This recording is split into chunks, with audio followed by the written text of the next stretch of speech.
Now, if you're like me, maybe when you were younger, you had a Jeep in your family. I know my parents had one, and Jeep was synonymous with off-road. It's like if you wanted an off-road car, you wanted a Jeep. And here we are with Jeep's first battery electric vehicle, the Jeep Avenger. Now, does it avenge all other EVs or not? The Jeep Avenger starts at around £37,000 in the UK, going up to about £49,000. So if you want the top trim, it costs a bit more. Interestingly, a similar price to the top of the range, the Bath 500e. So would you rather have this, a small SUV, or a hot small hatchback? That's an interesting question. Now, we can't talk about an EV without talking about its performance and its range. So we have 156 horsepower from this Jeep, and this car has a range of about 250 miles. And because it is a Jeep, it does have special modes for off-road, which help keep it very, very easy to drive if you do drive it off-road. And looking around it, you can definitely see that. I mean, we have lots of really interesting details on this car, from these double LED lights. These are a bit BMW 7 Series. Down here, Jeep Performance LEDs. We've got a cool electric front grille here, which has E on it. And this is a very striking car with its contrasting yellow and black design. You can see here, it looks like an SUV, but really it's about the size of a hatchback. A bit bigger than a hatchback, but it isn't by any means a large car. It's definitely on the compact SUV size. We've got these massive wheels. This is all about off-roading, of course. And then we've got, you can see this has been well used here with the mud, with these splash guards on the side. So this has got features designed to make it very, very easy to drive off-road. And you can see from the back, we have this cool designed LEDs. In terms of space, there's a reasonable amount of space here. And it does have an electric closing tail, which is something which I really enjoy. Now, can Jeep do enough here with this EV for us to really appreciate this all-new battery electric version? Is Jeep the brand that Stellantis, who owns Jeep, really think it is? And does it suit this car? Well, I think as you see SUVs become more of a lifestyle car than an actual car that people drive off-road, this car definitely fits that. I mean, it's a looker of the car, there's no doubt about that. Now, in terms of everything else that it does, let's have a look. The inside of this car is actually very interesting because we do have a start button, which is actually quite a rarity in electric cars. We also have a very kind of Tesla style shifter system here, where you can go to park, reverse, neutral and drive, and the B is the regen braking. Got a big E here, and this panel moves up a bit here. Nice space here, and we've got this screen in the middle. Now, the infotainment system in here is pretty simple to use. We can go into the application drawer. We of course have got Android Auto, Apple CarPlay. We've got all our ADAS systems, lane keeping assist on here. We go into functions, parking, traction control, blind spot alert. So we've got a lot of features here that you can get, which is really good to see. I like that. But how did you get back? It doesn't, is there, can I? No, I can't. Oh, that worked.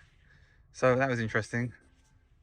So if I go like that, it's a shortcut, and then I can go to my mirror screen, which is Android Auto, Apple CarPlay. If I do that again, it goes back to shortcuts. I don't know, like, I found that because I like swiping things, but I don't know how intuitive that is. Of course, we have the home button here, which takes us back. We got our radio stations, climate. Now, yes, we have climate controls on here, but we also have climate controls down here, as you can see. And I like the fact that we can adjust the fan speed and the temperature manually, and adjust everything else here.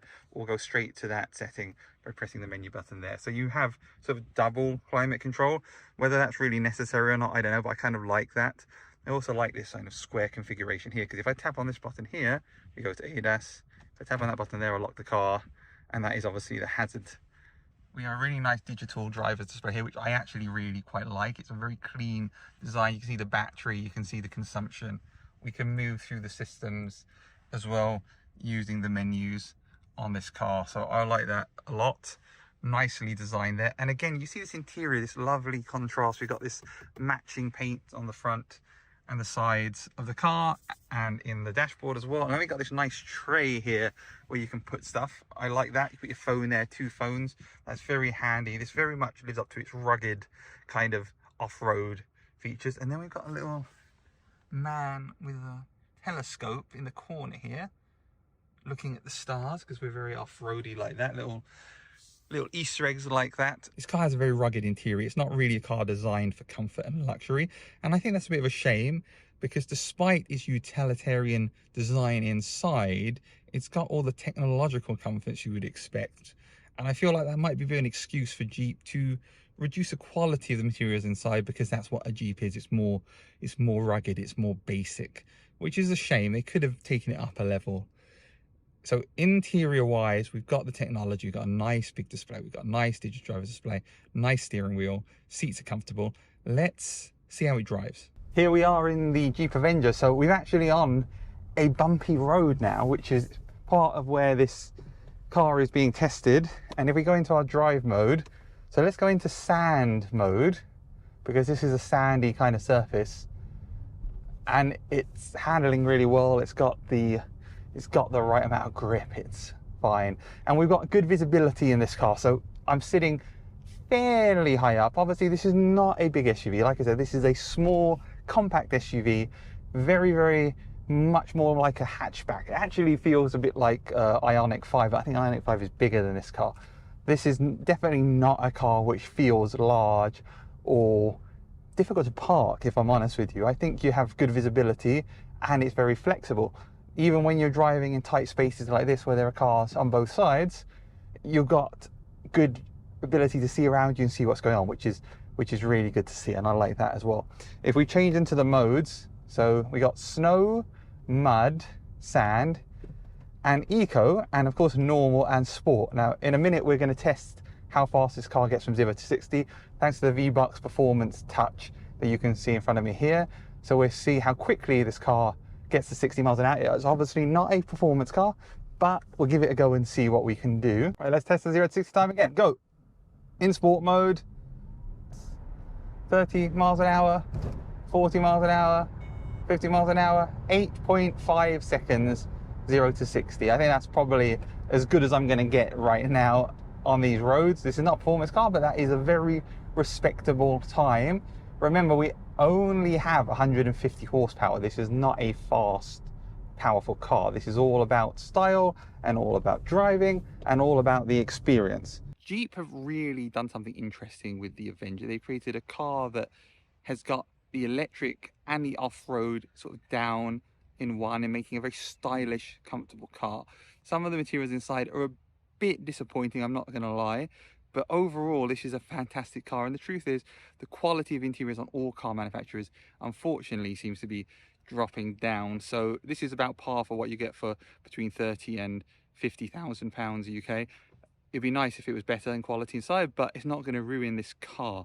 It's a really funky, stylish car with great technology. And you know what? If I was looking for a small, stylish SUV, and if I had some affinity for Jeep like I did from when I was a boy, I might well get one of these. Thank you for watching. Don't forget to subscribe and like this video.